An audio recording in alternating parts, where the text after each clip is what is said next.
Bismillahirrahmanirrahim.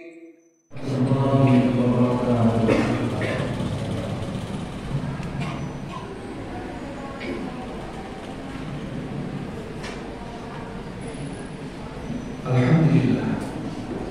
Alhamdulillahilladzi arsala rasulahu bil-huda wa dinil haqq liyudhhirahu 'ala dini kullihi wa kafa billahi shahida. Asyhadu an la ilaha illallah wahdahu la syarika lahu wa asyhadu anna Muhammadan 'abduhu wa rasuluh. Allahumma shalli wa sallim wa barik 'ala 'abdika wa rasulika nabiyyina Muhammad wa 'ala alihi wa ashabihi ajma'in wa man tabi'ahum bi ihsanin ila yaumil din. Faqala ta'ala inna akramakum 'indallahi atqakum. Fa ya ibadallah usini nafsi wa iyyakum bi taqwallah faqad fazal muttaqin. Hadirin rahimakumullah, mengawali khutbah singkat siang ini, mari kita tingkatkan takwa kita kepada Allah Subhanahu wa ta'ala, baik takwa secara kualitas maupun takwa secara kuantitas, melaksanakan semua perintah Allah, meninggalkan semua yang dilarangnya secara optimal dan maksimal. Hadirin, menurut ulama, Al-Quran diturunkan melalui dua tahap. Tahap pertama, Al-Quran diturunkan jumlatan wahidatan, langsung 30 juz, 114 surat, dari Lauhul Mahfuz ke Baitul Izzah langit dunia. Peristiwa ini terjadi pada malam Lailatul Qadar.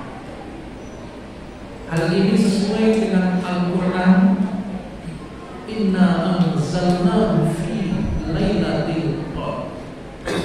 Sungguh kami Allah telah menurunkan Al-Quran pada malam Lailatul Qadar.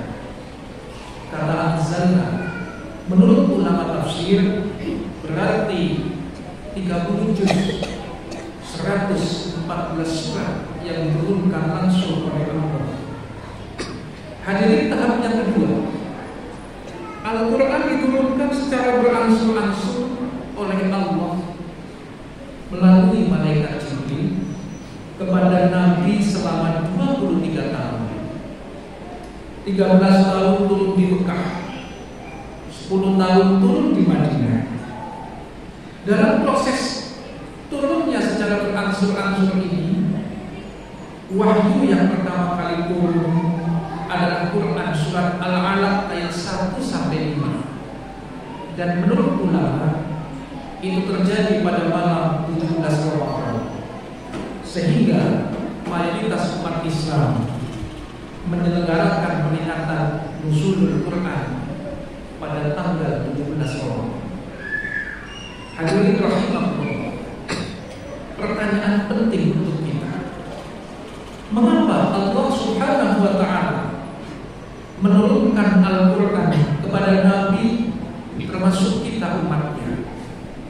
Pertama, Al-Quran itu hudan linnas, petunjuk untuk manusia. Hadirin, kunci selamat dunia akhirat berpegang teguh pada Quran, tidak tersesat selama-lamanya selagi kita berpegang teguh pada Quran. Hadirin, Quran itu sebagai petunjuk, contoh petunjuk. Suatu ketika ada seorang sahabat Nabi bernama Mu'adz menghadap kepada Nabi, "Ya Rasulullah, saya terlilit hutang banyak kepada orang Yahudi. Berikan saya solusi ya Rasul," ucap Mu'adz. Mendengar keluhan itu, Nabi menjawab, "Wahai Mu'adz, bacalah Qulillahumma malikal mulki tu'ti tu'til mulka man tasha wa tanzi'ul mulka mimman tasha wa tu'izzu man tasha wa tudhillu man tasha biyadikal khair innaka 'ala kulli syai'in qadir. Baca ayat itu, hai Mu'adz, dengan izin Allah hutang-hutangmu nanti akan segera lunas. Hadirin rahimahullah, ini petunjuk Quran yang sangat solutif di saat kita terlilit hutang. Dan tentu masih banyak sekali petunjuk-petunjuk lain yang sangat praktis, solutif untuk kita sebagai hamba Allah. Yang kedua, Quran itu syifa'ul lima fis sudur, penyembuh bagi dada yang sakit. Hadirin, Syekh Wahbah As-Suhali menyebutkan di dalam Al-Quran banyak sekali ayat-ayat syifa, ayat-ayat yang bisa digunakan sebagai terapi untuk menyembuhkan sakit yang ada dalam tubuh kita. Salah satu ayat syifa, wa nunazzilu minal Qur'an ma huwa shifaa'un wa rahmatun lil mu'minin wa la yazidu adh-dhalimina illa khasara.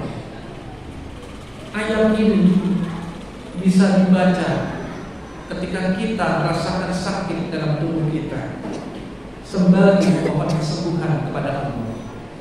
Hadirin, jika kita tidak hafal ayat ini, suratul Fatihah, surat Al-Fatihah, menurut Syekh Wahbah As-Suhaili itu juga bisa dijadikan sebagai ayat syifa, ayat terapi untuk kesembuhan atas penyakit yang kita derita. Hadirin rahimahullah, suatu ketika sama seorang sahabat bernama Sa'id Al-Khudri menempuh perjalanan jauh. Setibanya di suatu kampung, tiba-tiba ada seorang wanita yang mendekat dan berkata, "Wahai Tuhan, sesungguhnya ketua kampung kami ini sedang sakit. Adakah di antara kalian yang bisa menyembuhkan ketua kampung kami ini?"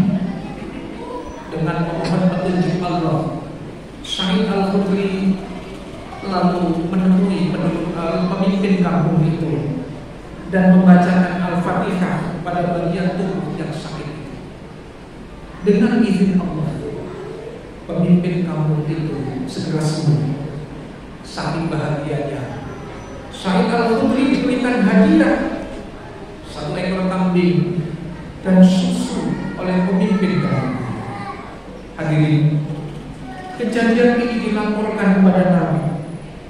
Lantas Nabi berkata, "Sahabat, tidaklah kalian ketahui bahwa Fatihah itu ruqyah. Lantas bagaimana dengan hadiah kambing ini ya Rasul?" Lalu Nabi menjawab, "Bagikan daging kambing ini kepada orang lain dan aku minta sebagiannya." Hadis riwayat Muslim. Hadirin, kesimpulannya, Fatihah adalah terapi ruqyah untuk menyembuhkan penyakit bagi setiap manusia. Yang ketiga, Quran itu memberikan syafaat kepada para pembacanya. Iqra'ul Qur'an fa innahu ya'ti yaumal qiyamah syafi'an li ashabihi. Baca Quran, karena Quran itu kelak akan memberikan syafaat, akan memberikan pertolongan kepada setiap pembacanya. Syafaatul Quran berarti Al-Quran akan memohonkan ampun untuk membacanya. Syafaatul Quran berarti Al-Quran akan memohonkan rahmat untuk setiap pembacanya. Hadirin, yang keempat, membaca Al-Quran itu pahalanya besar. Membaca dengan tidak lancar, grontal, gadul, gendal, gendet, dapat dua bahan. Orang yang fasih, lancar, tartil telah dikumpulkan bersama para malaikat. Bahkan membaca satu huruf dari Al-Quran, pahalanya 10 kebaikan. Alif lam mim. Alif 10, lam 10, mim 10. Alif lam mim 30 kebaikan. Itu baru alif lam. Bagaimana jika kita membaca satu surah, satu juz dan lain sebagainya? Tentu berlimpah ruah pahala kebaikan di dalamnya. Hadirin, terakhir, Al-Quran itu satu-satunya kitab suci yang bisa dihafal oleh pemeluknya.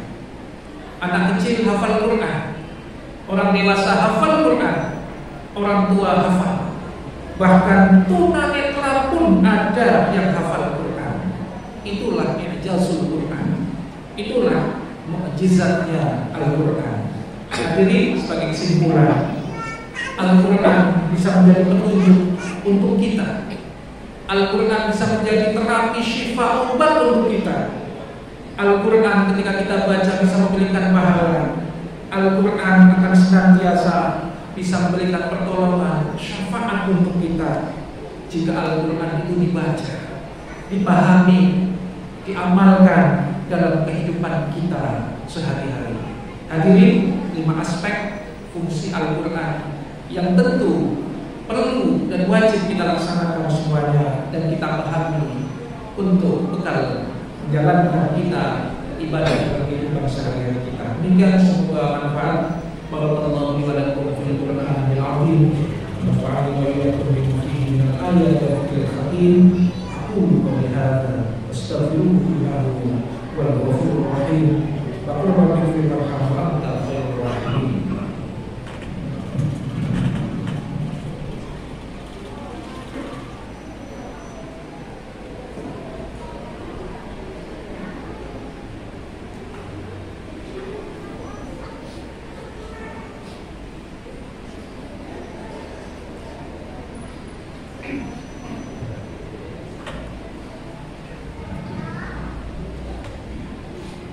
Alhamdulillahilladzi hadana li hadza wa ma kunna linahtadiya lawla an hadana Allah. Asyhadu an la ilaha illallah wahdahu la syarika lahu wa asyhadu anna Muhammadan abduhu wa rasuluh. Allahumma shalli wa sallim wa barik ala abdika wa rasulika nabiyyina Muhammadin wa ala alihi wa ashabihi ajma'in. Amma ba'd. Fa ya ibadallah, usini nafsi wa iyyakum bi taqwallah. Faqad faza al-muttaqun. Qala ta'ala, inna Allaha wa malaikatahu yusholluna 'alan nabi ya ayyuhalladzina amanu shallu 'alaihi wa sallimu taslima. Allahumma shalli 'ala Muhammad. Allahumma ighfir lil mu'minina wal mu'minat wal muslimina wal muslimat al ahya'i minhum wal amwat innaka samii'un qaribun mujibud da'wat ya qadil hajat. Rabbana zalamna anfusana wa in lam taghfir lana warhamna lanakunanna minal khasirin. Asyhadu an la ilaha illallah, asyhadu an la ilaha illallah, astaghfirullah, nas'aluka al-jannah wa na'udzubika min syakhatika wan nar. Rabbana atina fid dunya hasanah wa fil akhirati hasanah wa qina